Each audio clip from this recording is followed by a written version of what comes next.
In SmartMet, the most important tool is probably the sounding tool. It has various applications and you can see some meteorological phenomena out of this sounding profile that are otherwise maybe harder to interpret. So with these videos, we're going to go through different things you can see from the sounding, and also we have a lot of examples from different times of year, so for spring, summer, autumn and winter as well. But before we can interpret anything, we have to understand the physics behind this sounding display. So we will start from the scratch and start explaining what the different lines are. I took off all the extra lines and now we will add them to the display one by one. First, we have isobars. They are straight and they are horizontal. The interval of the isobars is logarithmic. So the highest pressure is at the bottom and the lowest pressure, higher in the atmosphere, is on top. The next line we're gonna add here is the temperature. Now the temperature is visible and they are called also isotherms. So they are also dashed lines sloping from the lower left to the upper right. And this is where it gets its name Skew-T. If you prefer to use the amogram mode, you can tick off this 45-degree angle and now the isotherms are vertical. But usually people like this Skew-T a little bit more. So let's use this one here.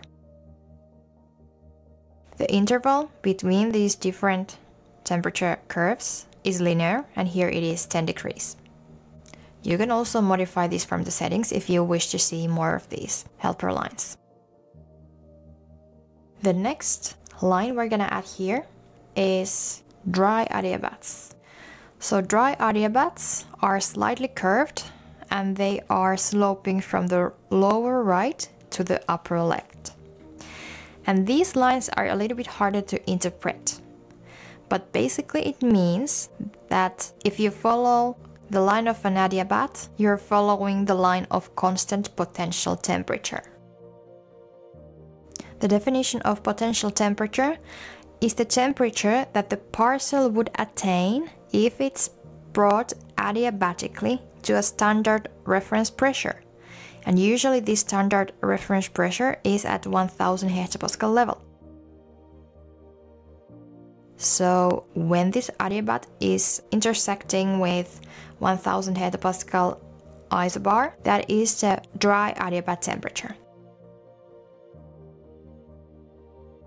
So for example, here, this dry adiabat temperature is 20 degrees Celsius because if I bring this air parcel to 1000 hectopascal, it's cutting the line of 20 degree isotherm. So I know that this would be dry adiabat of 20 degrees Celsius.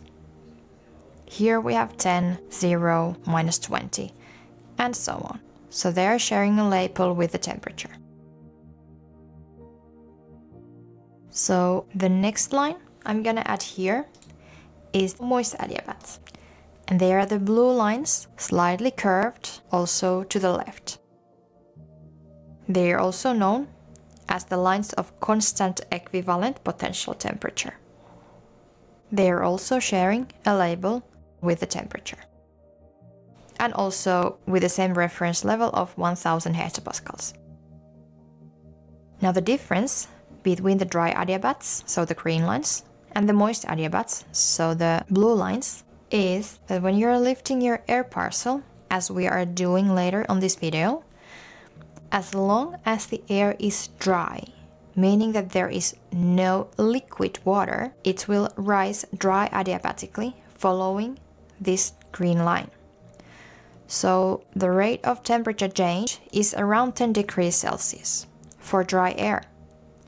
And the minute the water vapor condenses and there is liquid water present inside this air parcel, it will start to follow these blue lines, so moist adiabats or saturation adiabats. The rate of temperature change of this rising parcel with already some liquid water inside is less than the rate of change for temperature along this dry adiabat. And for moist adiabat, it varies a little bit. As you can see, they are not uniformly curved along the way. There is a little bit of difference between the lines. So the rate of temperature change for moist adiabats is in the range of a little bit less than 4 to a little bit over 9 degrees per kilometer. So we are talking about lapse rate.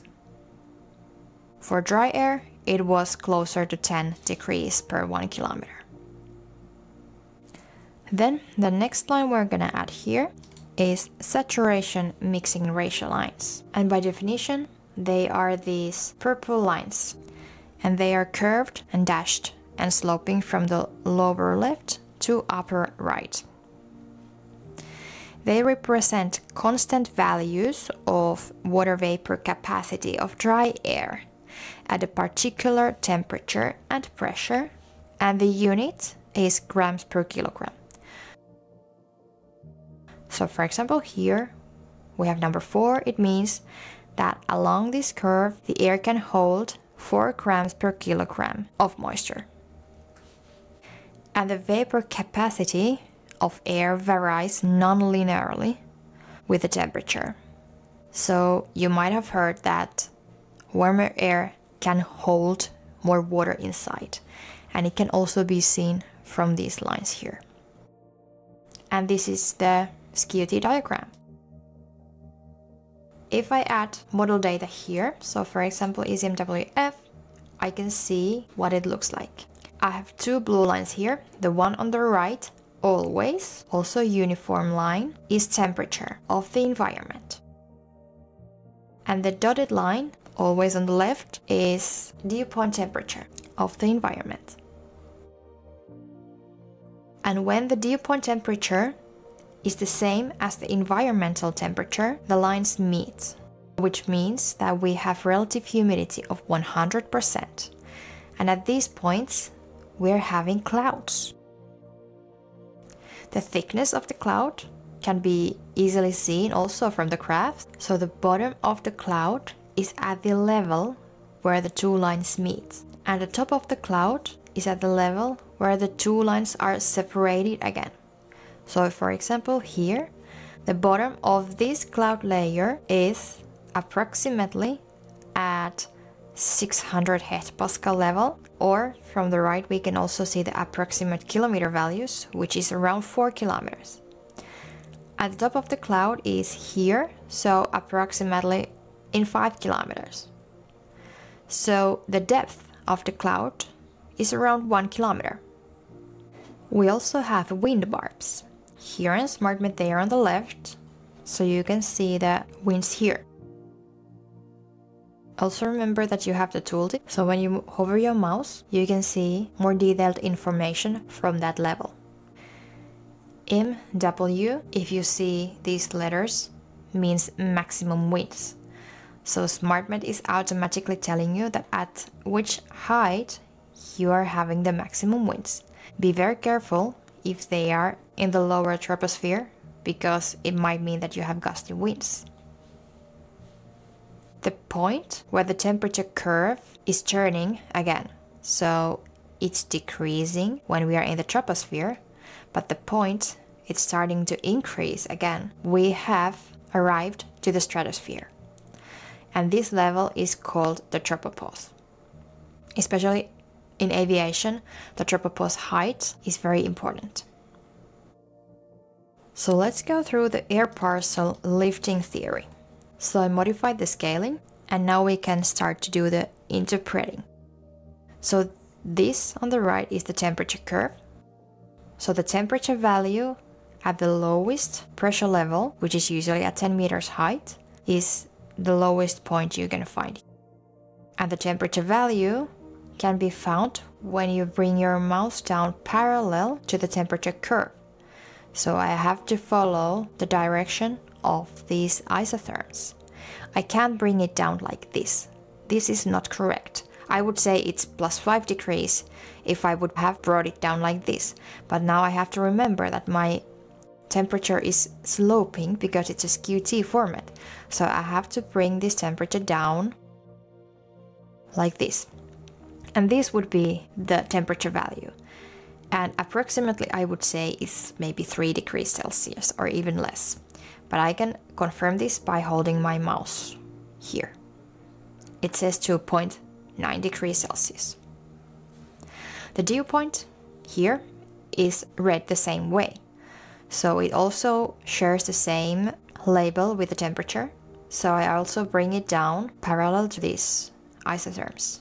And I would end up somewhere like here, and it's probably -1, close to that, even maybe a little bit higher.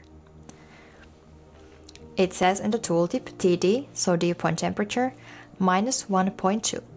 And this is important, because when I'm lifting the parcel, I need to know the moisture content, so that I know where the lifted air parcel is having condensation inside that. So at that point, it would change to follow the moist adiabat. So before I lift the parcel, I have to know where the air parcel becomes saturated. And I know that when working with the dew point temperature. So I take the dew point temperature from the bottom layer and then bring it down parallel to the mixing ratio values, so the purple lines. So it would come like this. This is the value of 4 grams per kilogram, whereas here we have a value of 2 grams per kilogram, so it's quite close to 4, I would say. But the exact value doesn't matter here. What matters is the imaginary line you have to draw in your head.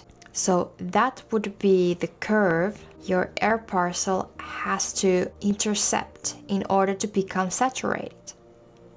So it would be somewhere around here. And now we can start to lift the parcel. The parcel starts from the ground level and it will rise dry adiabatically. So I lift the air parcel from this level dry adiabatically, so I'm trying to keep my distance to this line as well as to this line. I'm lifting it dry adiabatically until stop.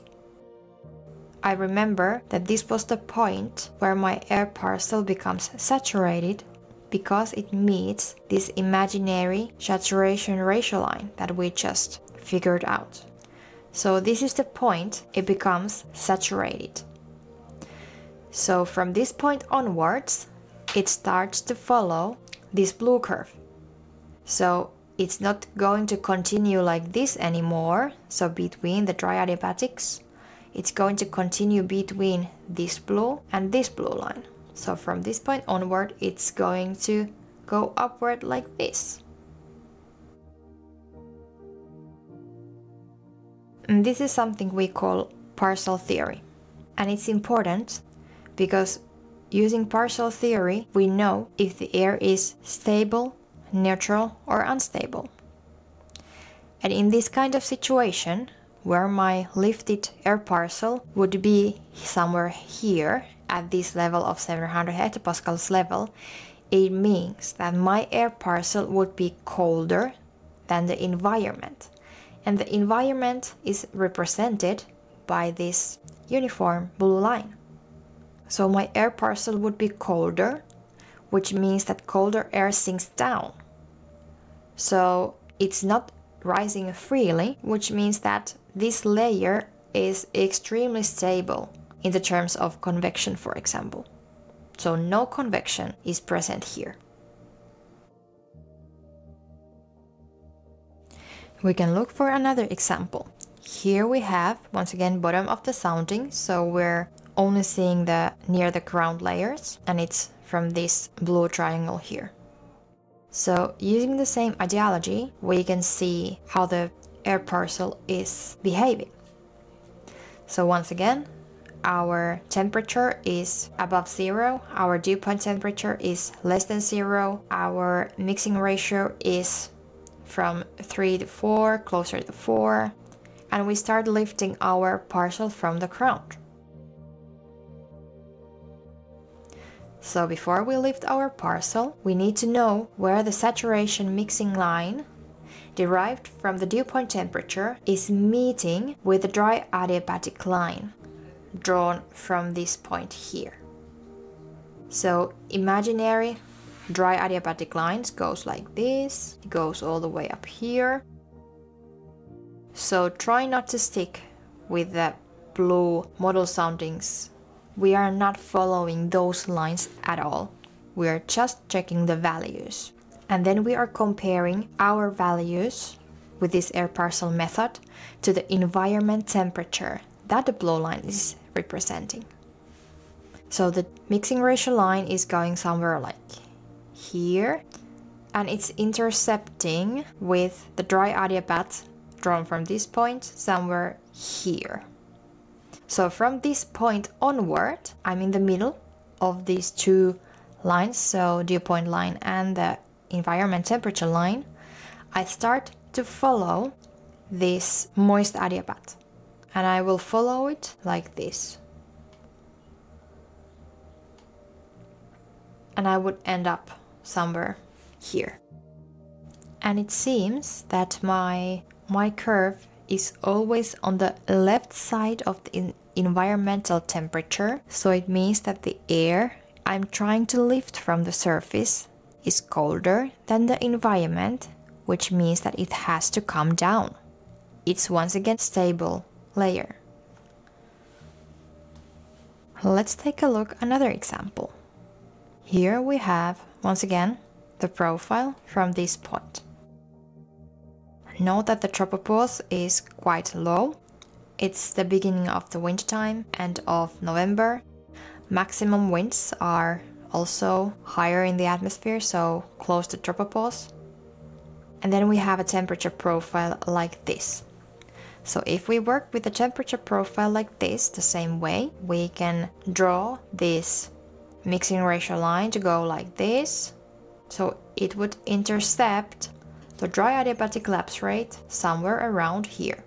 So the dry adiabatic lapse rate line from the surface information would meet saturation ratio line here, from which onwards it will follow the path of moist adiabat. So it would go like this. And note that in the middle of the graph there is an area where our temperature line is on the right side of this environment temperature, so the blue line. It means that our parcel at this level is warmer than the environment. And if an air parcel is warmer than the environment, it can freely continue rising until it's again colder than the environment. We will come closer to this when we are dealing with the thunderstorms, but this is something we call CAPE, so convectively available potential energy. And actually you can visualize this curve from the settings. There is air parcel unstable, and you can click to draw this line. And you can see what is the most unstable parcel line path. And here you can see that it's on the right side of the environmental temperature, so we would have convective cloud in this layer. It would start from here, so 850 hectopascal level, around 1.5 kilometers height, and the top of the cloud theoretically would be around here. So in 4.5 kilometers, almost 5 kilometers. The CAPE area is extremely narrow and the air is very dry, so there might not be any convective clouds in real life, but in theory it's possible in these cases. So even though the lines are not meeting as such, as we saw in our first example, we can still have a cloud, but it's a different kind of cloud. It's a convective type of cloud. But more about this later on when we are talking about the thunderstorms. In this example, we have quite a deep cloud, so it's inside the precipitation area, so it's totally understandable and it makes sense that there is a cloud. The cloud starts from less than a kilometer and it ends up in above 6 kilometers, so it's very thick frontal cloud that we do have at our higher latitudes. But note that the cloud is not the same in every layer. So when we are at the temperatures that are below 0 but less than -20, we can have mixed phase clouds where we have supercooled water droplets that is potentially causing freezing on surface of an airplane. So if you are an aviation weather forecaster, it's very important to pay attention of what kind of cloud it is. So there is a rule of thumb that supercooled water can be inside of a cloud when the temperature is below freezing, so below 0, until -20. And the largest amount of these supercooled droplets exists when the cloud temperature is from 0 up to -12 degrees Celsius. After that, it starts to be crystallized more and more, and after -20 degrees Celsius, so in colder than that, it's quite rare to have mixed phase cloud anymore, and it's probably just ice cloud at that point. Because usually the air is not that pure that the water could actually freeze at -30 something degrees Celsius. And of course, in cases where the temperature is above freezing, we have water inside the cloud. So for example, here you can see that this part of the cloud is completely on the warmer side of the 0 isotherm. So it consists of just cloud and rain droplets. No mixed phase and no ice crystals because it's not freezing